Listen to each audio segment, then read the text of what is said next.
Swan Lake, one of the most, if not the most popular ballets in the world. What is the story? What should you look for when you see this ballet? What are the different versions? And what makes this ballet so hard to dance? Plus, we'll look at who some of the famous dancers are that are associated with the leading roles. Let's go ahead and start with the story. First of all, I want to say thank you to my absolute favorite arts-only streaming platform, MARQUEE TV. They have hundreds of recent classical and contemporary dance productions. Check them out and subscribe at the link in the profile. Once upon a time, in a land far, far away, there was a prince named Siegfried, and it was Siegfried's 21st birthday party. He and all of his friends were dancing and celebrating when in walked his mother, the queen. She said to him, "My son, you are 21 now, and it's time for you to take more responsibility in the kingdom. Tomorrow, princesses from all over the world shall come, and you will pick one for your wife." Side note, this is something that really used to happen in some royal courts. They were called bride shows. The queen mother gifted him a bow and arrow, and then she left the party. Later that evening, troubled and restless, Siegfried wandered into the forest with his friend and his new crossbow. There, he comes upon a lake, quiet and glowing under the moon. He sees a flock of swans gliding across the water. And as he lifted his bow, one swan transformed before his eyes into a beautiful woman.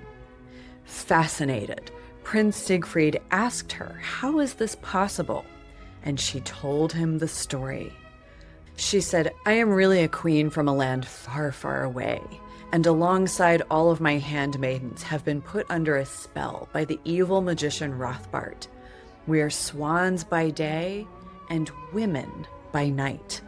And this lake that we swim on is made of my mother's tears.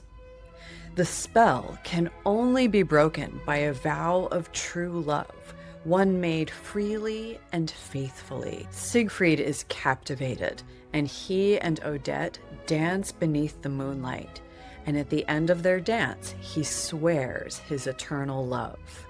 But unknown to our prince and swan queen, the evil magician von Rothbart was watching all along. The next night, at the royal ball, princesses, as promised, arrived from all around the world, from Spain, from Italy, from Hungary, and from Russia. Each one was intelligent and a beautiful dancer, but to each one the prince said no, for he could not forget his promise to his swan queen, Odette. And his mother was growing frustrated, for each one of these princesses would make a fantastic queen, and she couldn't understand why her son was saying no. But suddenly there was another guest at the castle door. A man and a beautiful woman dressed in black, and this woman looked just like our swan queen, Odette. Although there was a little something different about her. She was just as beautiful and also had a bird-like quality in her movement. And the prince thought, "This must be my swan queen." But really, the evil magician von Rothbart, he'd cast a spell on his daughter, Odile, to make her look exactly like Odette so that they could trick the prince. Siegfried is fooled. He dances with Odile, seduced by her confidence and her fire, and declares his love before the entire court. And at that moment, he realized that Odette had been at the castle window all along, trying to get his attention, to warn him of the trick. And now she stood at the window, heartbroken, a witness to his betrayal. Siegfried realizes his mistake, but the damage has been done. The prince runs to the lake to tell Odette what had happened, but of course, she already knows. In most versions, the final act returns to the lake, and Odette tells Siegfried that his vow to another has doomed them.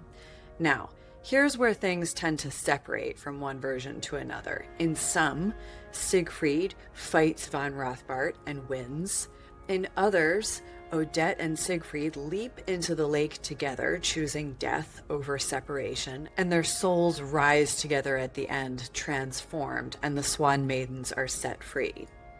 Love, though tragic, triumphs over darkness. So it's not a happily ever after, but it is one of ballet's most powerful endings. In our next video, we're going to take a look at some of the iconic scenes from the ballet. If you want to go even deeper, you can join me on Substack. I do a ton of free content over there, reviews, articles, podcasts, and I also have a subscriber option where we do a live meetup at the end of every month and watch snippets of the ballet of the month or the dancer of the month and answer questions and dive a little deeper into the backstory and the nuances. It's a ton of fun. You can find the link in the profile. See you on Substack.